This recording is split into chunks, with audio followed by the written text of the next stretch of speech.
Randall Cunningham's Celebrity Rap continues. Viva la money, viva la money, viva la money. Donald Trump, businessman, billionaire, ladies' man, celebrity. I got two firsts. You got the other one You know from what? I Kelly. shot And right. believe it or not, Got Jim Kelly. big sports fan. Where else would you find a tycoon like Donald Trump but here, high above Fifth Avenue, in his famous skyscraper, Trump Tower? What a view! And it overlooks another treasure of Donald's, the grand old Plaza Hotel. You've reached a success that many people would like to reach. Now you've had your problems, but you still strive to be on top. Well, you know, problems are interesting. Last year I had a rough year, as did everybody in my business, especially in the real estate. And you learn something about yourself. You learn, it's like in what you do with the quarterback. I mean, you're either a winner or you're not a winner. Yeah. And you've proven to be a winner by toughness. And, you know, a lot of people are counting you with the knee injury and all that. You come back, and I have, like, no doubt, because I know you. But with a businessman, it's not as obvious. You know, in sports, the beauty of sports, you shoot a good round or you shoot a bad round, it's over in a couple of hours. You have a good game, a bad game. In business, sometimes it takes years to determine whether somebody, in fact, is a brilliant businessman or not a brilliant businessman. And it just, you know, just doesn't take place in that one afternoon. I wanna be a big shot and have 95. A big shot in business well before 40, Donald Trump has always been on the fast track. He was born in New York in 1946, the second youngest of 5, and according to his family and friends, his can-do attitude and competitive nature were there from the start. People hear stories of how you got started. They say, oh, he's from a rich background. The most recent story I heard was your father handed you a big sum of money. Can you clarify that? Now, my father was a builder in Brooklyn of mostly low and moderate income housing, and he did it for a long period of time, and he was successful at it. But what I got from my father wasn't money, it was a certain knowledge. It was an ability to negotiate, it was an understanding of construction, which is where I started out. And I really didn't want to be at that time in Brooklyn and Queens. I mean, it was really rough stuff out there. When you go, and I'd go looking around, and you'd go checking buildings, and you'd go knocking on doors for rent where people are late, and you'd see 3 or 4 little holes in the door. And I'd say to the people, what's that? And they'd say, that's bullet holes. And I say, who the hell wants to collect? And how much rent is it? It's $89. I say, do you want to, I'm going to knock on this door, and you got 4 bullet holes through the door. We're going to knock on, the next guy's probably going to get shot. And I just thought it was really not, look, somebody's got to do it. But if you have an option in life, you'd rather not have it be you. I wanted to sell apartments to Johnny Carson, and I wanted to sell apartments to you. It's easier getting a check from Johnny Carson, believe me. Yes, it is, because you know he's going to write the check. And it's going to be much bigger. Right. Gambling man. He thinks big, and the Big Apple isn't even big enough. In Atlantic City, the Donald owns 3 casinos, including the world's largest, the Taj Mahal. The Taj Mahal opened in April of 1990 at a cost of $800 million. It's the third and most elaborate of Trump's holdings in Atlantic City, and is most flamboyant. Critics call it gaudy, an overblown amusement park for adults. Donald Trump calls it the 8th wonder of the world.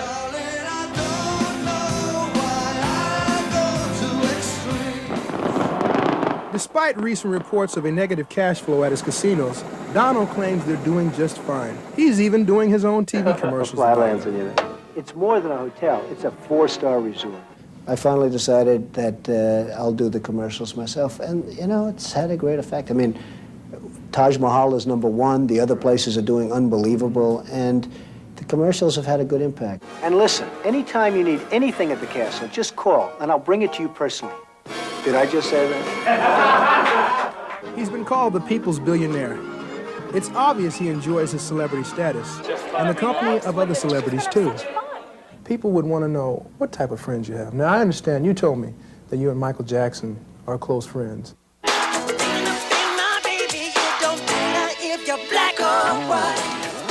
Michael's a very misunderstood guy. Most people sort of look at Michael and they really can't even figure out. He's so smart. And he's a genius. He really is. And I don't mean just entertainment-wise. I mean, he might be the greatest entertainer since Elvis. But he's a brilliant guy. He's a brilliant guy in so many ways. And I don't think people understand that. They would look at him as flaky or this or that. Everything he does is done for a purpose. And, you know, one of the things he doesn't do is interviews like this. Right. And what that does is it creates a mystique.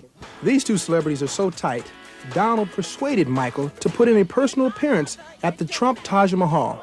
What happened next was a little scary.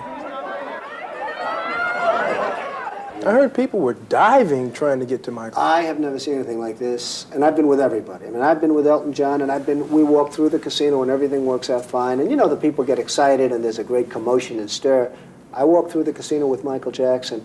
There were young women that got on the tables and jumped over the security guys who were 6'7" tall and landed on our heads. I have never seen, I mean, thousands and thousands. Truthfully, it was actually dangerous. There was a possibility of death.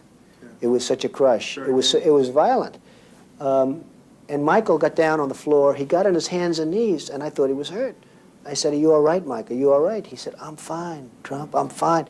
And then ultimately I said, "Why did you do that?" He said, "Oh, it's safe down there. It's safe down there."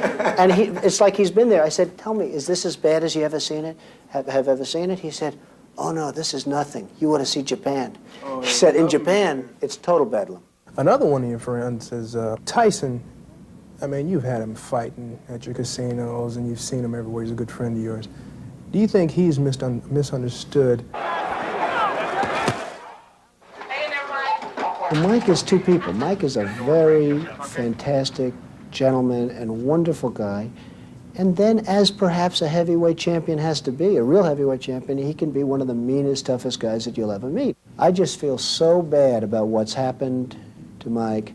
I mean, I feel also very bad that a woman is allowed to go and knock on his door at 1 o'clock in the morning and then dance at 8 o'clock in the morning and then claim she was raped, and I don't understand the whole situation. And he's going to jail for 4 years.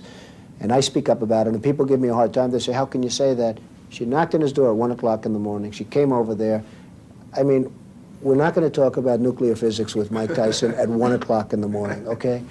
And so Mike is in jail for 4 years or 6 years or some unbelievable period of time. And I'm just not convinced. It's really, you know, destroyed a life of somebody that, if he could get his act together, would be an incredible role model. Mr. Trump, how you doing today? Can you tell me about this? Thanks, folks. See you later. Donald Trump has had an ongoing love-hate relationship with the press. Back in the 80s, when he was still married to Ivana, and they were New York's golden couple, most of it was favorable. Then came the 90s. No questions. Well, they're having a field day, but no questions. The press can hurt you, and they can hurt your feelings, but it doesn't destroy, because it's still yesterday's paper.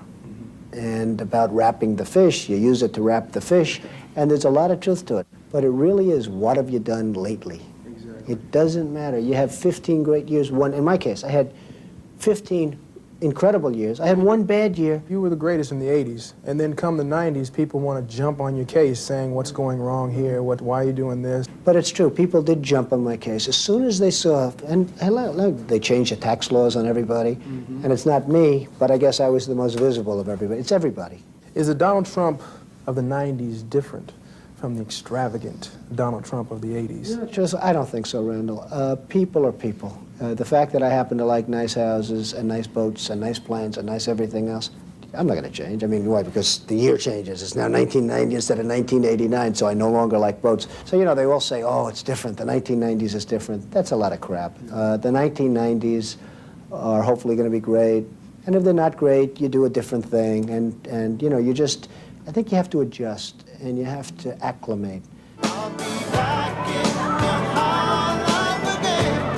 Donald's lifestyle hasn't changed that much, but his personal life sure has. He got divorced from Ivana, got engaged to Marla. They broke up and eventually reunited. The couple has been making headlines together for 2 years. Now Marla's making headlines of her own. At any time around the clock, lines keep forming all She's in around the Will clock. Rogers Folly. She's the lead. She plays Ziegfeld's favorite, and she's doing fantastically. I mean, she's doing great. Did you hear what Will said on the air? Will Mania. Marla is making her Broadway debut in a play that won 6 Tony Awards in 1991 including Best Musical. Starring alongside country music great Mac Davis, Donald's favorite plays a part made to order, a chorus girl who just happens to be dating the boss. My understudy? Oh, do you really think you can do what I do? Sure. How did you get this job? This was Marla's night, and a press agent's dream. The media came, so did all the big names in the Big Apple, to see the show and to show off, too. Got a nice little twinkle to her. I think it's fine. And very long legs. She's darn cute. Afterwards, the Donald threw a big bash. At the Plaza, of course. And I was always very shy about being on stage, and I sort of had to conquer a lot of fears to be up there tonight and put in a lot of rehearsal time with some terrific people. Marla got plenty of press this night about singing and dancing on Broadway, but she made headlines a few weeks earlier, too, thanks to the fancy footwork of her former publicist. This is the craziest thing, but this guy stole shoes and everything. I mean, just went into her apartment and stole things from Marla, and it was pretty upsetting. And it was pretty upsetting for me because I said, who's going to steal your shoes? They'd steal the shoes and leave everything else of greater value in the apartment. I just want to know, how many pairs of shoes does Marla have? Well, for a while, I was calling her Imelda Marcus. I was buying her so many pair of shoes. I mean, I was just saying, "Boah, here, take them." And the next day, you know, she'd say, "By the way, my shoes were stolen again." Yeah. And I said, "What, are you kidding?" And then ultimately we had a camera, and the camera was focused on the door, and this particular person walked in, and we found out what was happening. Oh, you put a hidden camera. Yeah, we had a camera inside the apartment. That's smart. Well, after losing, 100 pair of shoes or so, you say, either there's something wrong with her, or I'm going crazy, or there's somebody in there stealing them. Marla. Now that the debut is out of the way, and the divorce too, the rumors are flying that Donald and Marla will soon wed, maybe by fall. I don't know who starts those rumors. My mother keeps reminding us, you haven't been married yet. You've got to make that step. So now I've just got to find the time. While Marla didn't mind getting personal about their future plans, the Donald, for the moment, has no comment. But he did open up about his future business plans. You know, the business is coming along fantastically well, and probably as good as it's ever been. But I may take a change in course. I mean, at some point, you get tired of building buildings. I built the Taj Mahal. It's the largest privately financed building ever built. And it's a huge and beautiful building. And it's doing great. And, so what am I going to do? Build one a little bit bigger or do something else? You get tired of it after a while. And just intellectually you get tired. There's no reason to have to do it. So maybe there's going to be a change in terms of what I do, just in terms of keeping myself excited about getting out every day. Speaking of that, what do you think about your kids? Say they want to follow in your footsteps. How does that hit you? Well, I think it's great, but I want them to do what's going to make them happy. If they can do what's going to make them happy, that's going to make me happy. If you believe in me. A lot of people want to be like you. They inspire. You're their role model, their image that they want to be like. And they say, I don't have any money. How can I be like a Donald Trump? Well, I think the answer has to be that you've got to work real hard. And everything's relative. Money's just a scorecard. It's a scorecard. It's fun, it's nice, it solves problems, it also creates problems. But, you have to look at your own capacities, what you're good at, what you like. If you don't like what you're doing, you're not going to be good at it. You know that from football. When some guy comes barreling into you and whacks you with his helmet in the chin and this and that, and then you get up and you go for the next play, if you don't love it, you're not going to be good at it. If you don't love it, you're not going to be good at it. So it's the same thing in life, and it's the same thing in business. You've got to love it. You've just got to love it.